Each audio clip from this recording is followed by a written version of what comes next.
Subong naman is ang second example sa ang aton nga F2L. Kagina ang aton nga di ba is gaatubang ang white. Ayan ang pares niya ari di sa babaw.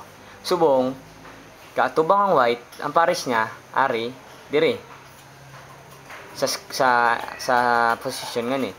Ari sila ang duha ka F2L pair. Ang F2L pair. Ang kapag amo na ni siya ang solution. Since kagina ginapakadto tato ang white, subong amo mangyapon. Pakadtuon ta man siya gapon sa likod. And ari nga edge ibutang ta dire since red and red. Ang do ang tabo do para lang sa tong dire nga red and red, di ba? Then ay siya di ba ginpalayo, red and red, gin-up mo ang buffer zone mo. Pag apos ang buffer zone mo, nagsaka ang edge. Ari na siya. And since nagsaka, di ba, pwede na siya ma-move ning ari. Free to move na, wala na effect. Then, ang target position ta na naman is ari di. So, butang ta lang. Then, balik. Na-slot na. Insert mo na lang dayon. Again, ari siya, layo. Up, target position, slotting, inserting. Solve. Ang next situation is ari siya.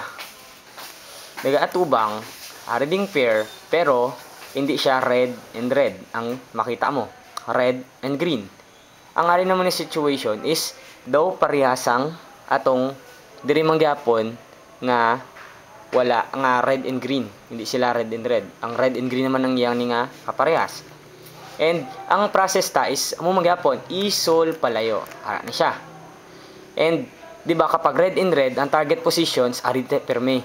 Kapag red and green naman ang sa babaw, ang target position is siya nga opposite. So subong iyang target position is dire. Ari na siya. And insert na lang dayon. Kasi kay di ba pwede naman siya i-slotting. Solve. Again, layo, target position, up ang buffer. Again, pwede na siya ma-move kay buffer man siya. Ang target position, balik, then insert, slotting, inserting, solve.